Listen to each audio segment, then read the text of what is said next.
You're still watching Round by Round. Now we go to our fearless forecast for this week, and Ryan Sogdalia has chosen what? Well, I have chosen Jake Paul against Tyron Woodley. And now we say chosen because this is a very light boxing weekend, and that's coming up this Sunday. That's a Showtime pay-per-view. I'm going to give you my fearless forecast, all right? Go! And I'm fearless in this because Jake Paul is going to knock out Tyron Woodley. And I say that because Jake Paul is fighting Tyron Woodley. Because, man, Jake Paul is taking this fight. Just to give everybody a background, Tyron Woodley is a mixed martial arts fighter. Yes. All right? Mixed martial arts fighter. Okay? Jake Paul is fight, mixed martial arts fight. Now he cannot use his legs. He cannot throw he cannot throw his opponent to the ground. He just has to use his mitts. In the case of Jake Paul, having already beaten 3 other individuals in the past, but hey, not a professional boxer by profession, but has been getting a lot of attention because of all of these celebrity matchups that he's been getting. But okay, going back to your fearless forecast, Mr. Songgalia, really, Jake Paul? Really, Jake Paul will knock out Paul Woodley? Because why else would he have picked this guy? Jake Paul doesn't take fights to lose, so he has seen enough of Tyron Woodley striking to know, okay, yeah, this is a sure thing.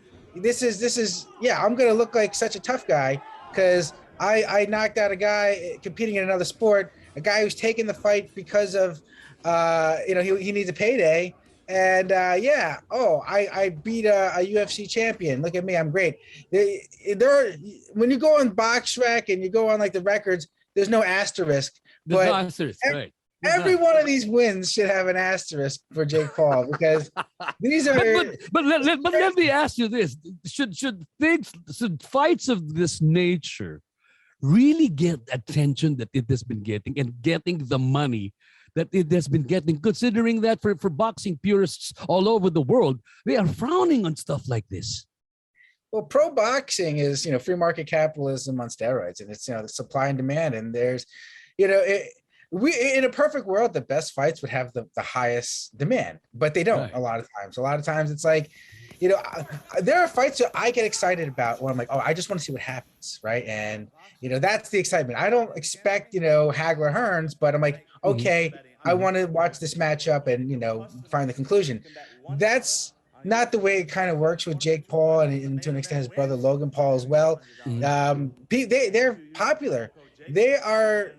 We've gotten used to in this world, the concept of being famous for being famous, right? Like, these guys are the Kim Kardashians of boxing. So they really? They have you are comparing them to the Kardashians. All right. That's who they are. Sorry. Here's the thing. We're talking about them as fighters. Can you tell me what they're famous for? Exactly. Like they have a big YouTube following. They do pranks. I think I don't know. They're professional.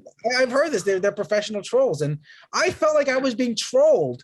I went to the Floyd Mayweather fight. The Floyd Mayweather exhibition with Logan Paul in Miami, and I'm sitting there in the post-fight press conference, and this guy is sitting there. Logan Paul is sitting up on the dais, like answering questions about who he's going to fight next, and what does he think about fighting this guy?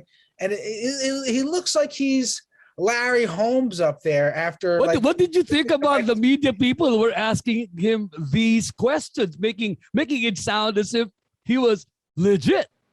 I thought I was in an SNL skit, right? I'm sitting there and he's talking like serious, like, yeah, I don't know. I just, I did my best against Floyd Mayweather. I gave everything, and maybe I'm going to ride onto the sunset. I'm like, what are we doing here?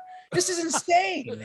Like, this wasn't a boxing fight, This is an exhibition. They're just making money out of us, and we're enabling them. Yes, it is. And like, I'm like, I have a master's degree, and I'm sitting here like listening to this stuff here. Like, I wanted to stand up and say, does anyone think this is stupid? I think this is stupid. Who's with me? I'm going. I'm going to beat the traffic. But these guys, they move the needle. That's all that matters in boxing. That's all that matters. Yeah, you're right. They've moved the needle, and he has done it 3 times. He's going to do it a 4th time, and maybe even the 5th time. But what are we looking for? All the other people who like Jake Paul have been exploiting the system, have been exploiting the viewing public, and for some, hey, don't stop them. It's plain simply entertainment. Yeah, well, that's the thing. Is that, Showtime sports head Steven Espinosa has said, listen, if you like it, you like it. If you don't, you don't. So that's sort of, they're not trying to push this as this is real boxing. This is this has nothing to do with the competitive storylines that kind of push the sport forward. This is simply, hey, these guys move the needle.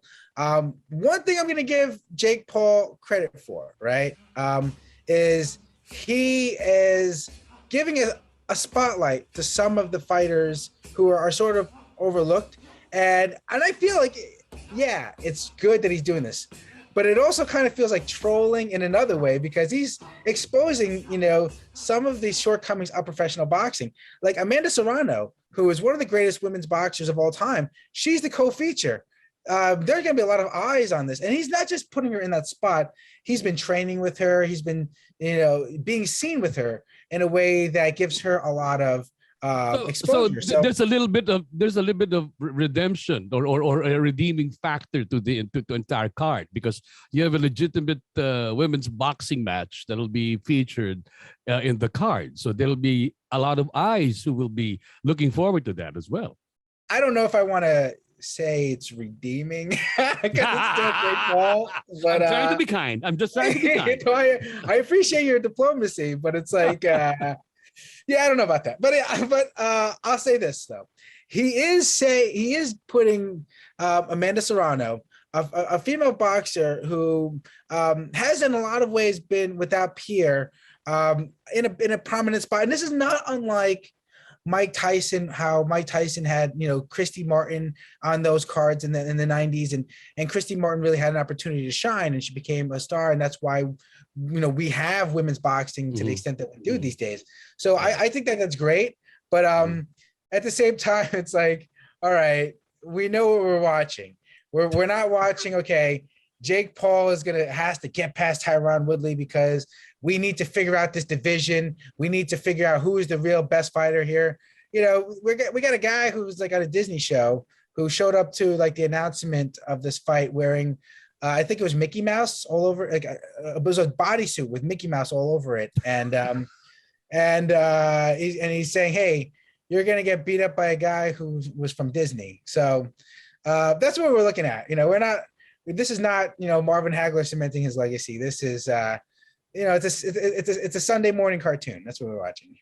Well, before Ryan and I start discussing cartoons, we'll cut it off at that, because if ever we get to continue, we might be discussing a fight between Jake Paul and maybe the Big Bad Wolf. But anyway, ladies and gentlemen, that was the Eastern Communications Fearless Forecast.